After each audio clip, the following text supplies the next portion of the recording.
नमस्कार दोस्तों। इमेजिन करो, रावलपिंडी के एक एयर डिफेंस रूम में रात ढल चुकी है। मॉनिटर पर बस हरी लकीरें दौड़ रही थी क्योंकि अचानक एक कर्कश बीप कमरे की हवा फाड़ देती है। ऑपरेटर घबरा कर चिल्लाता है, इनबाउंड मार्क 7।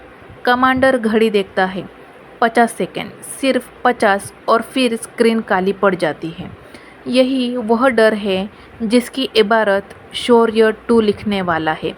लेकिन इस तीर की कहानी शुरू होती है 2 दशक पहले से।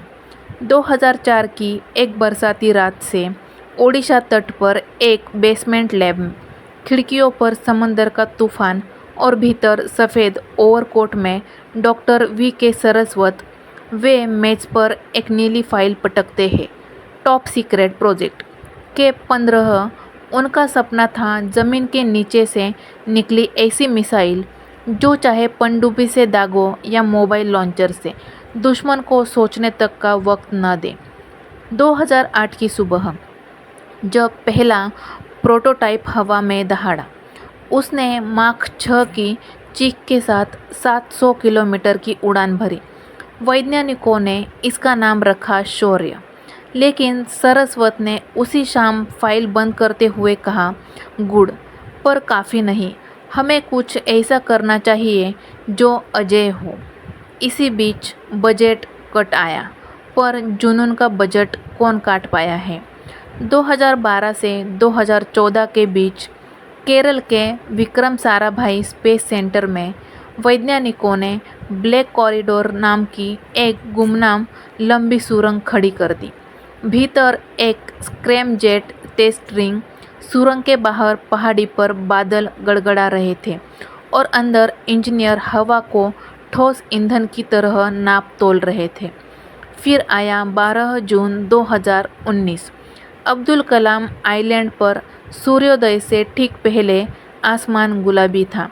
प्लेटफॉर्म से 5 मीटर लंबा धुंधला सा डेगर उठता है। 20 सेकंड में वह 30 किलोमीटर ऊंचाई को चीर चुका है। तभी कंट्रोल रूम में कॉल आई और सुनाई देती है, स्क्रैमजेट इग्निशन सुरक्षित, टेलीमेट्री क्लीन। खिड़कियों के कांच थरथरा उठते हैं, पर मशीन इतनी शांति से आगे भागती है मानो हवाओं ने उसे पलक पावड़े बिछा दिया हो। भारत ने उसी पल स्क्रैमजेट क्लब में सीट हासिल कर ली। अब कहानी मोड़ लेती है 2021 पर, जहां प्रोजेक्ट S2H शार्पन शौर्य हाइपरसोनिक जन्म लेता है। इसकी कमान संभालती है डॉक्टर रश्मि चौहान। फ्यूजन लैब में फाइल बंद कर वे टीम से कहती है कि दुश्मन मार्क 6 रोक सकता है तो हम मार्क 7 भेजेंगे। नई मिसाइल का नाक हिस्सा टाइटेनिक एलॉय से ढाला गया, इतना हल्का कि आग में दहकेगा भी तो भी पिघलेगा नहीं।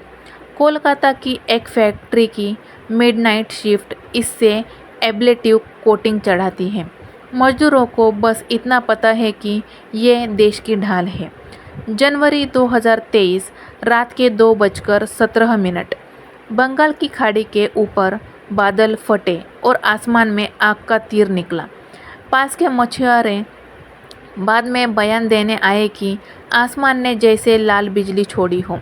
कंट्रोल रूम की स्क्रीन पर नंबर दौड़ते हैं, वेग 7.05, ग्लाइड मैन्यूवर सफल, सर्कुलर एरर सिर्फ 15 मीटर।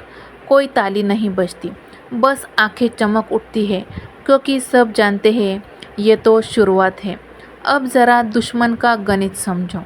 दिल्ली से इस्लामाबाद की दूरी लगभग 1100 किलोमीटर है। मार्क 7 यानी 2 किलोमीटर प्रति सेकेंड। टोटल फ्लाइट का टाइम 2 मिनट से थोड़ा ज़्यादा।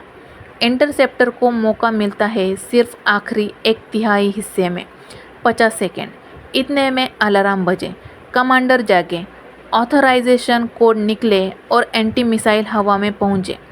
तब तक शौर्य 2 आसमान से आग बरसा चुका होगा। बीजिंग के साउथ सी फ्लीट हेडक्वार्टर में पिछले 1 साल से विश्लेषक ने गोपनीय रिपोर्ट लिखी। इंडियन S2H से हमारा HQ-9 सिस्टम अप्रासंगिक हो सकता है। जब मोहरा ही रानी जैसी चाल चलने लगे तो खिलाड़ी के पास चौंकने के सिवा और बचता ही क्या है। पर कहानी यही नहीं रुकती है। ड्राइंग बोर्ड पर अगला खाका बना चुका है। HCGV-X यानी हाइपरसोनिक ग्लाइड व्हीकल, जिसे 2025 में अग्नि 6 बूस्टर पर सवार किया जाएगा। कल्पना करो, रात के अंधेरे में एक फ्लैट बेली ग्लाइडर अंतरिक्ष की स्याही में छुरा बनकर फिसला, फिर ऊंचाई से गोता लगाते ही 8 माह पर दाएं बाएं झटके लिए। इंटरसेप्टर को पता ही न चले कि असली वॉरहेड कहाँ है और डमी कहाँ। डॉक्टर रश्मि का यह एक वाक्य टीम की दीवार पर लिखा है। हाइपरसोनिक स्पीड नहीं, टाइम मशीन है। हम दुश्मन का कल आज छीन लेंगे। दोस्तों, यह है शौर्य 2 की कहानी।